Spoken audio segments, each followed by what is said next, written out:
Welcome back to CIA Declassified. Before we begin today's deep dive, I want to address a point of history that we'll only touch on briefly here, the shocking accidental disclosure of MKUltra in the mid-1970s. For listeners who want the full dramatic story of the accidental disclosure of MKUltra, there is an older dedicated episode on that subject already available in the feed. And if you're wondering how do you access that, you use search. Just search MKUltra either on my YouTube channel or with the podcast name on Spotify, CIA Declassified, MKUltra. You should see this episode and the other episode. Today, we are focusing only on the project itself. For nearly 2 decades, the name MKUltra has stood as a historical shorthand for intelligence overreach. Today, we peel back the layers of that narrative to examine the sheer administrative, chemical, and psychological ambition of the program.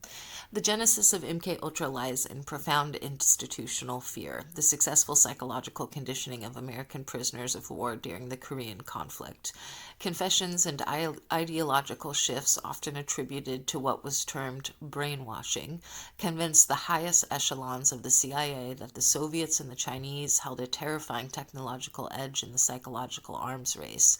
The mandate was clear. The agency needed a defensive and offensive capability for mind manipulation. In 1953, CIA Director Alan Dulles approved the establishment of Project MKUltra, assigning primary responsibility to the technical services staff and its brilliant but ruthless chemist, Dr. Sidney Gottlieb. Gottlieb's task was nothing less than developing the definitive methodology for disrupting the human will, creating controllable agents and engineering total amnesia. The ethical constraints? There were none.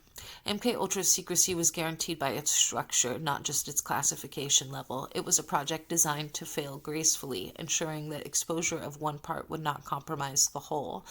The program was divided into 149 known sub-projects, each of which framed out research to external non-CIA institutions.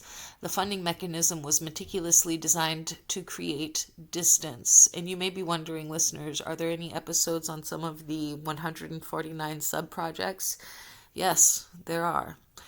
The financial paper trail, which miraculously survived the 1973 shredding order, shows payments flowing through proprietary conduits such as the Society for the Investigation of Human Ecology.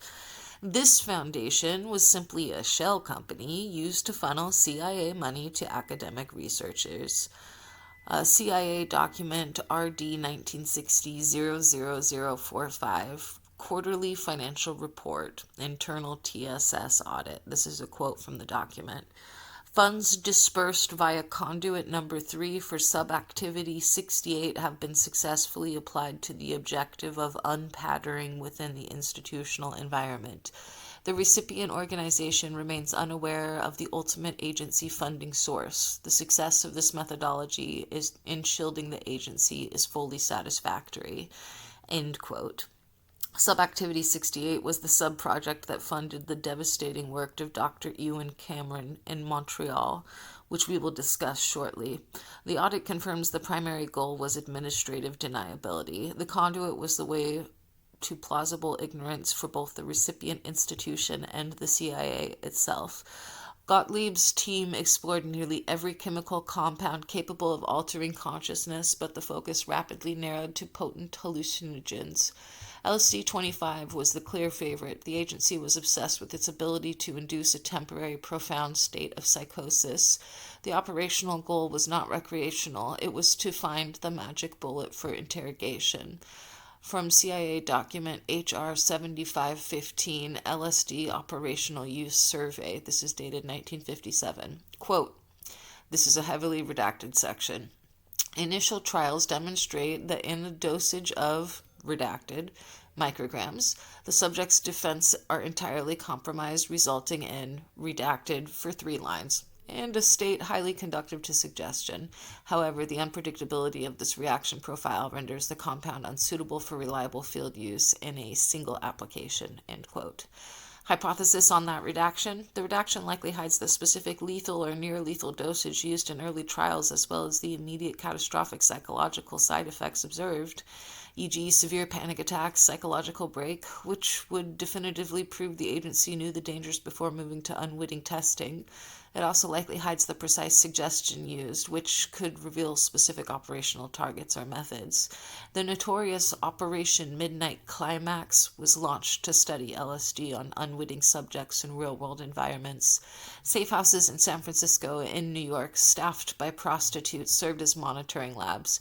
This allowed the CIA to gather data on the behavioral effects of involuntary exposure on individuals who would never report the incident.